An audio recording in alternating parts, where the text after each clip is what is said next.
from infinitely variety of sources here, there, and everywhere. I didn't retire from the Army until 1976, and I kept my top secret clearance up until that moment. After I retired, I went to work for the Federal Emergency Management Agency and worked another 14 years for the U.S. government, where I had a top secret clearance. So I have a total of 41 years of federal service, you might say. But I've learned things over the years that literally still today stun me and shock me. I've learned that the human race is a hybrid race. I've learned that we are not merely alone. We have never been alone. We have had an intimate interrelationship with advanced extraterrestrial intelligence from the beginning of our history. And let me tell you that intimate interrelationship is still going on.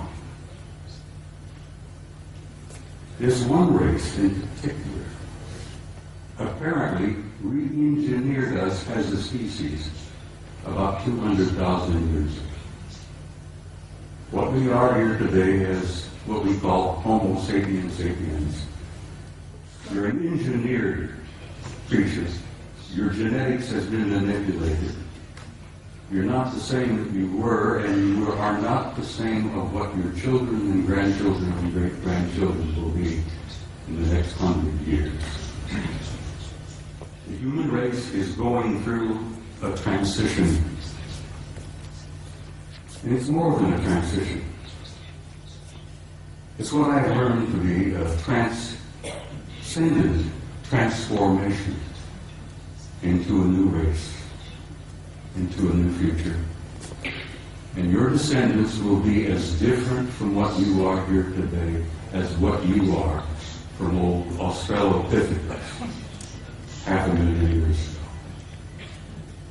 It's not something to be afraid of, something to look forward to.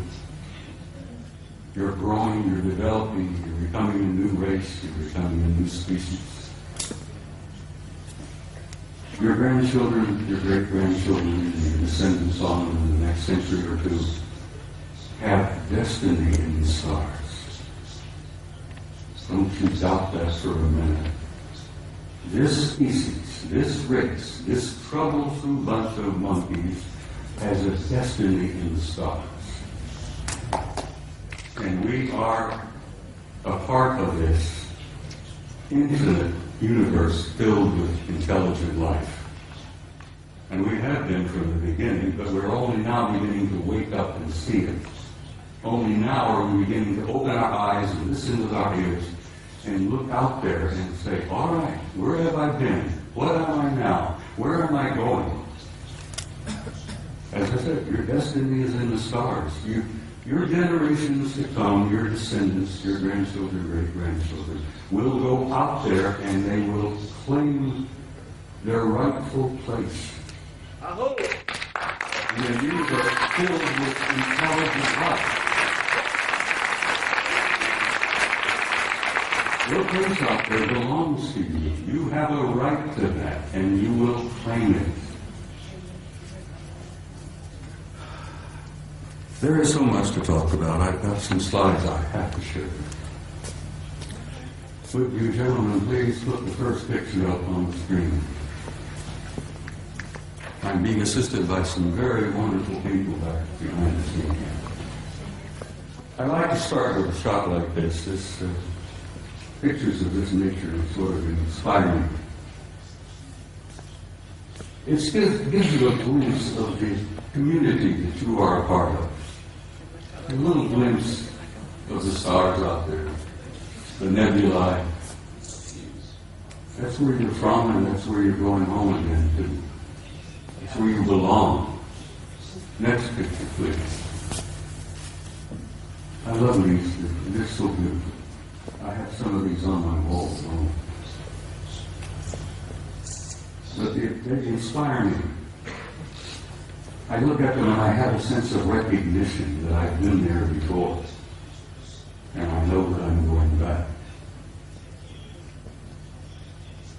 But something happened in my country over the last few years that I'm very, very troubled by. Just last week, the United States celebrated the 40th anniversary of putting a man on the moon. Then we went through this whole whoop-de-doo of patting ourselves on the back and thinking, gee, wasn't that neat? Armstrong, Aldrin, Collins up there in orbit. On the moon, aren't we great people? Aren't we magnificent? Look what we did. Well, let me tell you a couple of things that they did that you may not have ever heard about before. They took the few pictures they had it all televised, everybody, Walter Cronkite and all of them were looking out. Golly gee, isn't this great? Isn't this neat? You got a couple of guys on the moon. Ladies and gentlemen, my government, NASA, NASA, which many of us in the United States say stands for never a straight answer, proceeded to erase 40 rolls of film of the Apollo program. The flight to the moon, the flight around the moon, the landings on the moon, the walking guys here and there. They erased, for Christ's sake, 40 rolls of film of those events. Now we're talking about several thousand individual frames that were taken that the so-called authorities determined you did not have a right to see. Oh, they were disruptive, socially unacceptable, politically unacceptable. I become furious. I'm a retired command sergeant major. I was never famous for having a lot of patience. The idea when I found out that they had erased 40 rolls of film involving several thousand individual shots about what really happened up there, I became so furious that I could have punched the director of NASA in the nose. I try to be, I'm not a dangerous man. I like to tell people that, like Henry Higgins in My Fair Lady, I have the milk of human kindness by the quart in every vein. So I really am a gentle man. But I have the capability, the potential of being rather dangerous and violent. And these lies and these cover-ups that I've learned about firsthand over the years literally infuriate me. And I hope it infuriates you, because these authorities, these nitwits in high positions of power, who are proceeding to spend all the money that the American people make for their own use, for their own private programs, and then lie through their teeth about what the truth really is. Well, thanks to the idea that there were a few employees in NASA 40 years ago, even today, there are some good people working there, decent people, honest people. I have some film that they preserved that was not destroyed. Gentlemen, put up the next picture for me.